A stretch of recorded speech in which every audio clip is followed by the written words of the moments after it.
धीरेन्द्र कृष्ण शास्त्री का जीवन परिचय, जीवनी, बागेश्वर धाम, महाराज, भागवत कथा, ताज़ा न्यूज, आयु, उम्र, भजन, विवाद, परिवार, शादी किससे हुई, धर्म, जाति। आजकल सोशल मीडिया पर जो एक सन्यासी छाया हुआ है वो है महाराज धीरेन्द्र कृष्ण शास्त्री। मध्य प्रदेश के बागेश्वर धाम में अपना दरबार लगाने वाले धीरेन्द्र कृष्ण शास्त्री ने इंटरनेट की दुनिया में तहलका मचाया हुआ है।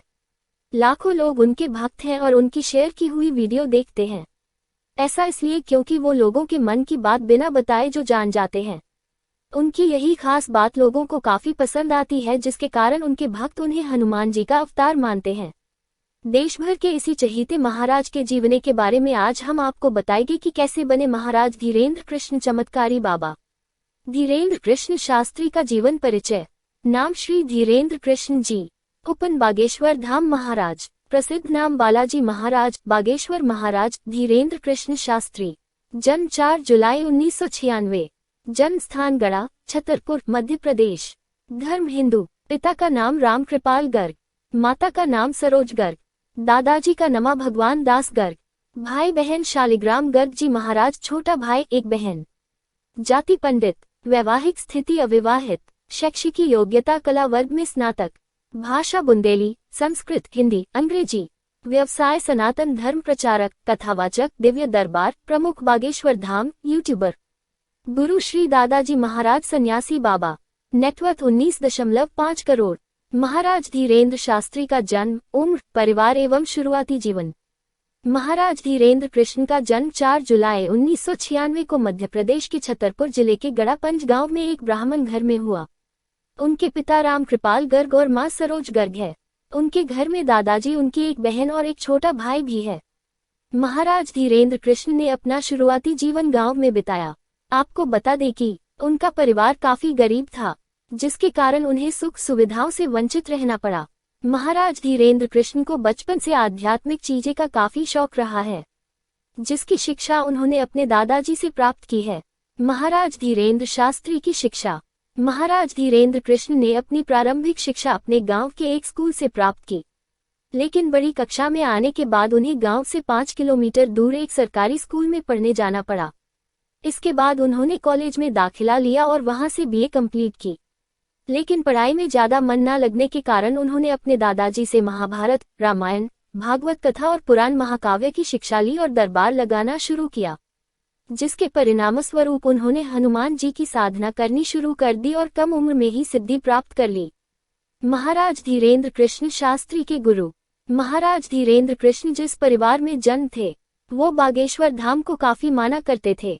उनके दादाजी बागेश्वर धाम में ही रहा करते थे। यहीं पर उनके दादाजी गुरु सन्यासी बाबा की समाधि भी मौजूद है। आपको बता दें कि सन्यासी बाबा भी इनके वंश के थे।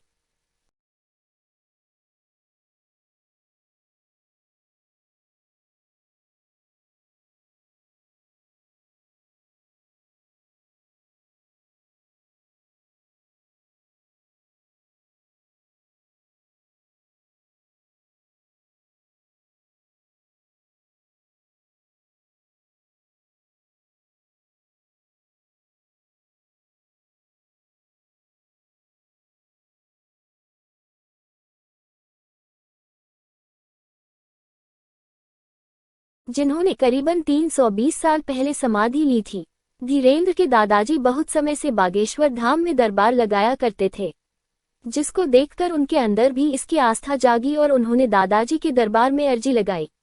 उन्होंने परिवार की हालत देखकर उनसे इससे छुटकारा मांगा, जिसके बाद उनके दादाजी ने उन्हें अपना शिष्य बना लिया। वहीं से उन्होंने इन सिद्धियों की शिक्षा प्राप्त की और बागेश्वर धाम की सेवा करनी शुरू कर दी। बागेश्वर धाम क्या है? बागेश्वर धाम एक हनुमान जी का मंदिर है जो मध्य प्रदेश के छतरपुर जिले के गढ़ा में मौजूद है। यह वही गांव है जहां महाराज धीरेन्द्र कृष्ण का जन्म हुआ था।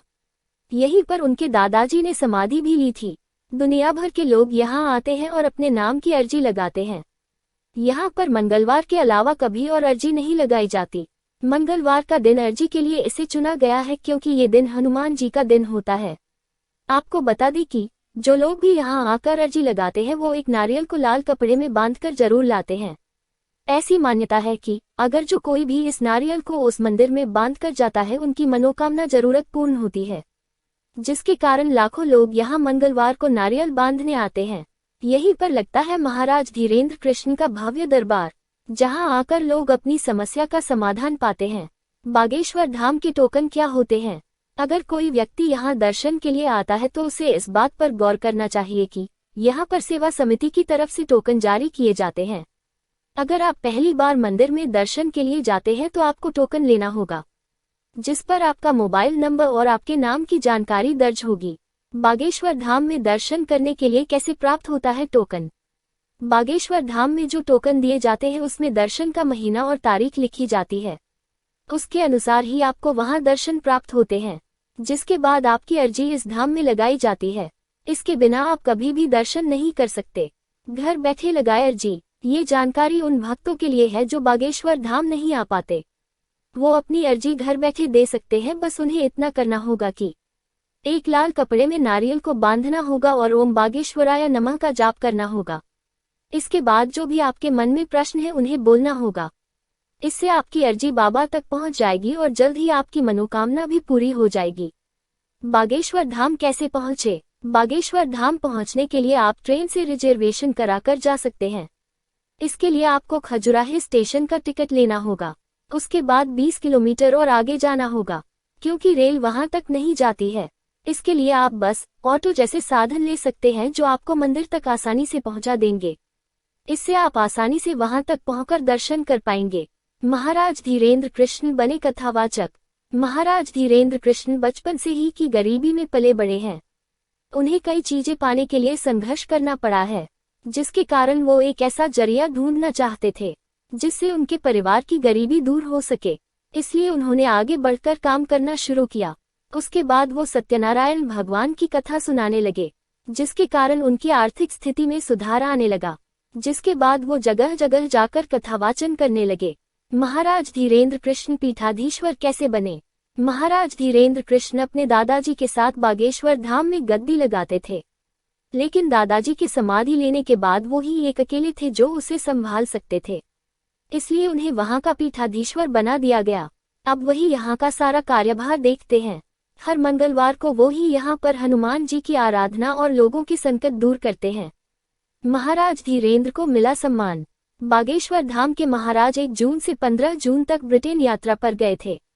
जब वो लंदन पहुंचे तो उनका भव्य स्वागत किया गया, जिसके बाद उन्होंने लंदन और लेस्टर शहर में जाकर श्रीमद् भागवत कथा और हनुमत कथा का वाचन किया, जिसके कारण उन्हें ब्रिटिश संसद की ओर से 3 पुरस्कार से सम्मानित किया गया।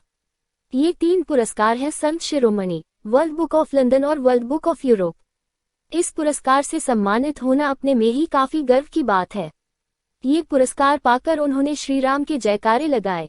महाराज धीरेन्द्र कृष्ण के चमत्कार। महाराज धीरेन्द्र कृष्ण एक कथावाचक हैं। वो बागेश्वर धाम में मंगलवार को अपनी गद्दी लगाते हैं। वो लोगों को ये बताते हैं कि जिस परेशानी में आप हैं उससे कैसे छुटकारा पाया जाए। लेकिन लोगों ने उनके लिए धारणा बनाई है कि वो बिना बताए लोगों के मन की बात जानकर उसका समाधान कर देते हैं, जो कि सच है, जिसके कारण लोग उन्हें चमत्कारी बाबा भी कहने लगे हैं। लाखों लोग उनके पास जाकर अपनी परेशानी बताकर उनका हल जानते हैं। ऐसा कहा जाता है कि जो भी यहाँ हाजिरी लगाता है वो कभी खाली हाथ वापस नहीं लौटता है। ये हाजिरी एक पर्ची के द्वारा लगाई जाती है, जिस पर भक्त सिर्फ अपना नाम लिखता है और बॉक्स में इस पर्ची को डाल देता है, जिसके बाद पर्ची निकाली जाती है और उसे बुलाया जाता है। महाराज उसके बारे में नाम पढ़कर ही सब बता देते हैं। लोगों का कहना है कि जो भी महाराज कहते हैं अगर वो किया जाए तो कभी आपके कोई भी काम नहीं रुक सकते। महाराज धीरेन्द्र कृष्ण शास्त्री पर विवाद। महाराज धीरेन्द्र कृष्ण पर कई लोगों ने अंधविश्वास फैलाने का आरोप लगाया है। अभी हाल ही में सोशल मीडिया पर उनके खिलाफ एक कैंपेन देखने को मिला, जिसमें उनके विरोध में बातें लिखी गई और लोगों को बताया गया कि वो उनकी भावना के साथ कैसे खिलवाड़ कर रहे हैं। ये आरोप नागपुर की एक संस्था द्वारा लगाया गया है। जिन्होंने उन पर आरोप लगाया है उनका नाम है श्याम मानव। श्याम मानव संस्था अंधश्रद्धा उन्मूलन समिति की सदस्य हैं। उन्होंने महाराज धीरेन्द्र कृष्ण को चुनौती दी है कि वह नागपुर आकर अपना चमत्कार दिखाएं। उन्होंने कहा कि अगर महाराज धीरेन्द्र कृष्ण ऐसा करने में सफल हो जाते हैं तो उन्हें 30 लाख रुपए का इनाम दिया जाएगा। लेकिन महाराज धीरेन्द्र कृष्ण ने उनकी चुनौती को स्वीकार नहीं किया है। महाराज धीरेन्द्र कृष्ण का विवाद पर बयान। महाराज धीरेन्द्र कृष्ण का विवाद पर बयान जारी करते हुए कहा है कि हाथी चले बाजार, कुत्ते भूखे हजार। इसका मतलब ये है कि बोलता ही है जिसमें कुछ करने का दम नहीं होता। हम सालों से बोल रहे हैं कि हम चमत्कारी नहीं हैं, न ही कोई गुरु हैं। हम सिर्फ बागेश्वर धाम सरकार बालाजी के सेवक हैं। अगर कोई हमें चुनौती दे रहा है तो वो खुद यहाँ आकर हमारे काम को देख सकता है। हम अपनी जगह छोड़कर कहीं नहीं जाने वाले। महाराज धीरेन्द्र कृष्ण शास्त्री के पास कार। महाराज धीरेन्द्र कृष्ण के पास कई सारी पर्सनल कारें हैं जो अक्सर बाहर जाने के लिए काम आती हैं, जिसमें से एक है टाटा मोटर की फेवरेट एसयूवी टाटा सफारी, जिसमें सवार होकर अक्सर वो मंदिर या आसपास प्रवचन देने के लिए जाते हैं। इनके पास जितनी भी गाड़ियां हैं वो काफी कीमती हैं। महाराज धीरेन्द्र कृष्ण का नेटवर्थ। महाराज धीरेन्द्र कृष्ण वैसे तो काफी गरीब परिवार से ताल्लुक रखते हैं, लेकिन आजकल काफी पैसे कमा रहे हैं। आपको बता दें कि उनके प्रतिदिन की कमाई 8,000 रुपये है। वहीं प्रतिमाह वो 3.5 लाख रुपए कमा लेते हैं, जिसके कारण उनका नेटवर्थ करीबन 19.5 करोड़ के आसपास पहुंच गया है।